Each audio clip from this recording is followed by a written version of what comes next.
Όσο η Εμμανουέλα παίζει και τραγουδάει την Άγια Νύχτα, εγώ προσπαθώ να πιω τον καφέ μου. Και μην μου πείτε ότι δεν τραγουδούσε το παιδί μου την Άγια Νύχτα. Η Άγια Νύχτα ήτανε. Να και κάτι που δεν σας έχω δείξει ποτέ. Τα ρούχα και το πλυντήριο είναι στην αποθήκη μας. Οπότε από εδώ πρέπει να έρθουν εδώ.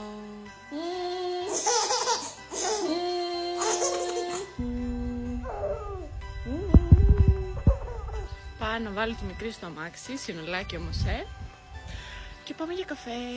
Έχω μετά να πάω τζάμπο, να αλλάξω κάτι στολιδάκια που είναι τέλει. Δεν τα βάλαμε στο δέντρο. Και αναγκαστικά θα πρέπει να πάρω εποχιακά πάλι. Συγγνώμη αγάπη μου που βλέπεις αυτό το βίντεο.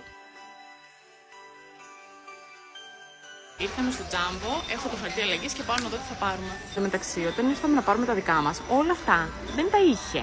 Ωραία, θα πάρουμε αυτό εδώ, να παίζει η Μανουέλα κάτω στο πάτωμα. Ψωνίσαμε! Και πάνω που είπα να γυρίσουμε σπίτι, μίλησα με τον ξάδερφό μου και νονό της μικρής και πάμε για καφέ στο Τάλος. Αυτό είναι το καλό του 9 μηνού, ότι έχεις χρόνο επιτέλους να πας για ένα καφέ. Μέχρι να έρθει ο νονός μας, ήρθαμε να χαζέψουμε λίγο στο Σινσέι. Έλεγα να μην πάρω κάτι, αλλά δεν κρατιέμαι. Δείτε πόσο cute είναι αυτά τα δύο μαζί. Ψώνισα πάλι. Στα εδώ, για μέσα στο σπίτι. Ήρθαμε να σου. Και ο καλύτερος συνδυασμός, κεκάκι με καφέ. Γυρίσαμε σπίτι και θέλω να ανοίξω αυτό, να το βάλω εδώ να παίξει η Εμμανουέλα.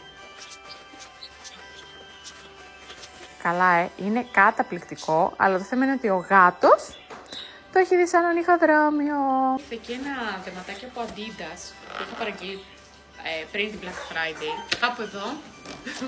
Μπορεί να είμαι ήρεμη γενικά, αλλά υπομονή δεν έχω. Όλη αυτή η μεγάλη κούτα για αυτές εδώ τις κάλτσες. Ανοίγω τις κάλτσες να απαντήσω στην ερώτηση που μου έκανε η Ντένι.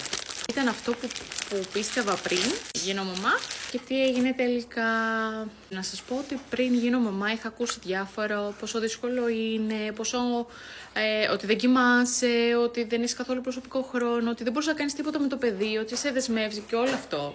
Εν μέρη, ναι, η καθημερινότητα αλλάζει, έχει την ευθύνη ενός ανθρώπου, αλλά τουλάχιστον η Εμμανουέλα ήταν εύκολο παιδί, έτσι, και σας το έχω ξαναπεί και σε άλλο βίντεο. Μπορεί να μην συμβαίνει σε όλους αυτό. Δεν μπορώ να πω ότι δυσκολεύτηκα ιδιαίτερα. Από τις πρώτες 10 μέρες βγαίναμε κανονικά με το μωρό έξω. Δεν νιώθω ότι έχω στερηθεί κάτι όσο έχω τη μικρή. Οκ, το ότι δεν μπορούμε να πάμε ένα σινεμά, εντάξει, θα δούμε ταινία στο σπίτι. Βοήθεια δεν έχουμε. Οι γονείς μου εμένα είναι στην Αθήνα, η μαμά του Νίκο είναι στο χωριό που είναι 3 ώρες μακριά από εδώ. Οπότε πρακτικά έχω το παιδί όλη μέρα εγώ. Αλλά ξαναλέω, εμάς είναι εύκολη η Εμμανουέλα. Και δεν ξέρω αν έχει να κάνει με αυτό. Πήρα αυτό το ζευγάρι και αυτό.